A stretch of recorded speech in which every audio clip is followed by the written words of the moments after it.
बच्चों, आप सभी का स्वागत है मेरे चैनल आकाश मैथ्स क्लासेस में। और आज मैं आपके लिए नया टॉपिक लाया हूँ। संख्या में अंकों के मान किस प्रकार हम लिखते हैं। यहाँ पे हमारा पहला टॉपिक होगा कि जातीय मान या अंकित मान क्या होता है, और दूसरा होता है स्थानीय मान।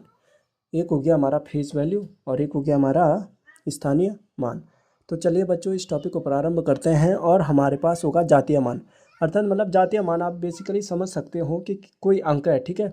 जातीय मान क्या होता है, जो उसका अपना मान होता है, चाहे वो किसी भी स्थान पर हो, ठीक है।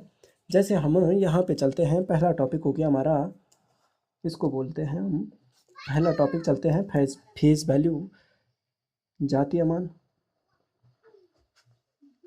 या जिसको हम क्या बोलते हैं, फेस वैल्यू, ठीक है बच्चों। तो फेस वैल्यू क्या होती है कि जो इस अंक जहाँ पर है उसका मान वही क्या कहलाएगा, जो अंक अपना मान क्या होता है, जो अंक किसी भी स्थान पर हो वही उसका क्या कहलाएगा, अंकित मान। देखो, अंकित मान या जातीय मान क्या होते हैं, दोनों एक जैसे होते हैं, ठीक है। इन दोनों का अंकित मान अर्थात मतलब कि कोई संख्या दे रखी है तो जहाँ पर उसका स्थान है वही का वह अंकित मान कहलाएगा उसका, ठीक है। कि हम क्या बोलेंगे कि हम बोलेंगे कि उसका अपना मान क्या होता है, ठीक है, उसका वह मान, ठीक है। जातीय मान क्या होता है कि उसका वह मान, उसका वह मान, ठीक है, चाहे वह अंक में किसी भी स्थान पर हो, ठीक है, उसका वह मान जो जो ठीक है, संख्या में या अंक में, ठीक है।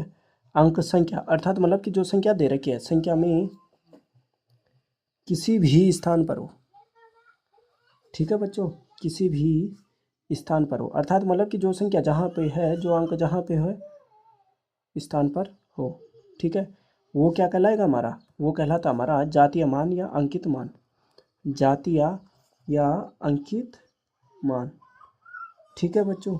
ये हो गया हमारा पहला टॉपिक। अब चलिए इसका उदाहरण समझते हैं कि उदाहरण में हम, जैसे हमारे पास कोई संख्या है, ठीक है, तो यहाँ पे जैसे हमारे पास ये संख्या है, तो अब अंकित मान क्या होता है कि मैंने बोला कि जो उसका वह मान, जो संख्या जहाँ पर हो उसका, जहाँ पर जिस स्थान पर हो वही उसका क्या कहलाता है, अंकित मान या जातीय मान। तो अर्थात मतलब जैसे मैंने 6 को लिया तो 6 का जातीय मान क्या होगा, 6 ही होगा, ठीक है, क्योंकि जहाँ पे उसका स्थान है वही अंक उसका क्या कहलाएगा, जातीय मान या अंकित मान, ठीक है। इसको हम बोलेंगे फेस वैल्यू या क्या, अंकित मान, जो क्या है, करेक्ट वैल्यू, ठीक है। अंकित मान जो कि उसका क्या है, निश्चित मान है, ठीक है बच्चों। ये हो जाएगा। तो यहाँ पे हो जाएगा कि हम क्या बोल देंगे कि यहाँ पे 6 क्या है, इस संख्या में 6 का जातीय मान क्या होगा, 6 ही होगा, ठीक है। आशा करता हूँ समझ में आ रहा होगा। अब चलिए अगला टॉपिक लेके चलते हैं। जहाँ पे समझ में ना आया हो कृपया कमेंट करके अवश्य बताइए। और जिस भी टॉपिक पर, ठीक है, जिस भी बिंदु पर आपको क्या चाहिए, वीडियो चाहिए, तो आप मुझे सिंपल सा कमेंट करके बता सकते हैं। तो उसके आधार पर मैं क्या कर सकता हूँ, आपके लिए वो वीडियो प्रोवाइड कर सकता हूँ, ठीक है बच्चों। चलिए अब दूसरा टॉपिक लेके चलते हैं। तो दूसरा टॉपिक क्या हो जाएगा हमारा, दूसरा टॉपिक है, मैंने बोला स्थानीय मान, ठीक है। तो स्थानीय मान क्या होता है, ठीक है।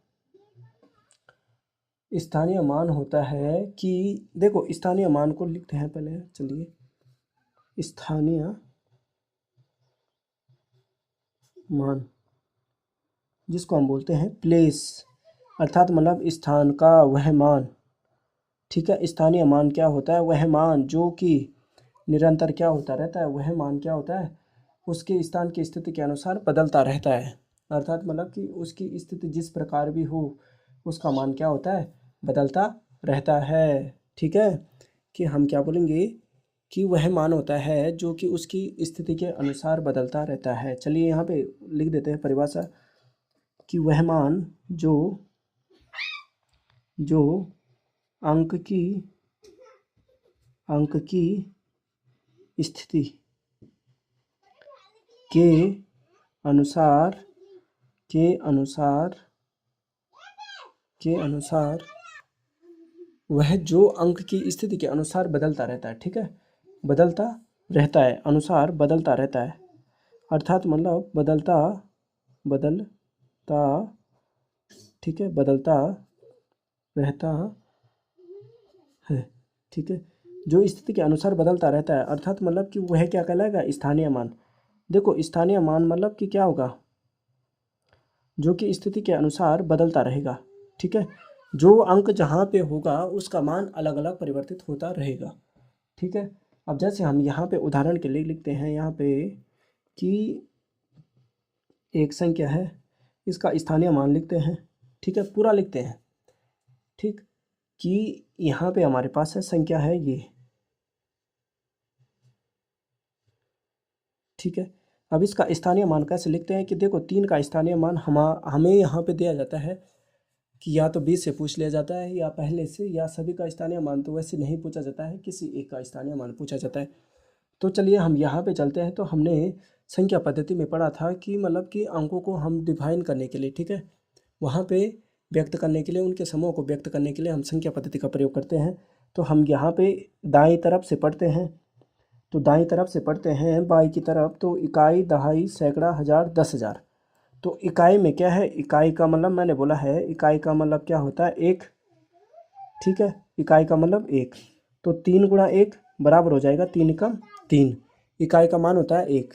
अब फिर हो जाता है दहाई, ठीक है, दहाई होता है, तो दहाई का मान कितना होता है, देखो दहाई मतलब 10, ठीक, दहाई मतलब 10 होता है, तो यहाँ पे तो 3 था, अब यहाँ पे तो 2 आ गया, तो 2 गुणा कितना हो जाएगा 10, तो 10 दूनी 20, तो 2 का स्थानीय मान कितना हो जाएगा 10। अब फिर चलते हैं हम 3 का स्थानीय मान, तो इकाई, दहाई, सैकड़ा, तो सैकड़ा का मतलब होता है कितना 100, तो क्या हो जाएगा 9 है यहाँ पे, तो 9 गुणा कितना हो जाएगा 100, तो बराबर कितना हो जाएगा 900, तो 900 हो जाएगा हमारा 9 का स्थानीय मान। फिर आगे बढ़ते हैं, तो यहाँ पे हमारे पास है 6, तो इकाई, दहाई, सैकड़ा, हज़ार, तो ये कहाँ से प्रारंभ है, हज़ार से, तो 6 का स्थानीय मान कितना हो जाएगा 6 गुणा हज़ार, तो 6 गुणा हज़ार बराबर कितना हो जाएगा 6,000, ठीक है। फिर उसके बाद है हमारे पास 4, तो 4 का स्थानीय मान निकालते हैं, तो इकाई, दहाई, सैकड़ा, हज़ार, 10,000, तो ये हो जाएगा हमारा 10,000। तो 10,000 आपको पता है कि क्या होता है, कितने, यहाँ पे देख सकते हैं कि 10,000 है, तो 4 है, तो 4 गुणा कितना हो जाएगा 10,000, ठीक है, 10,000 में कितने अंक आते हैं 4, तो 1 2 3 4 5 अंक आते हैं, जीरो शून्य कितने आते हैं 4 आते हैं, और अंक आते हैं 5, ठीक है।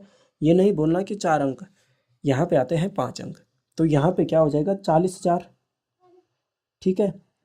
तो ये हो जाएगा हमारा इस संख्या का स्थानीय मान, कि अर्थात मैंने बोला कि किसी संख्या में किसी अंक का वह मान जो कि स्थान की स्थिति के अनुसार बदलता रहता है। देख सकते हैं यहाँ पे कि हमने इकाई के लिए लिया, तो इकाई का मतलब होता है 3, तो 3 गुणा 1, इकाई का मतलब 1 मान, तो वही रहता है 3 एकम 3।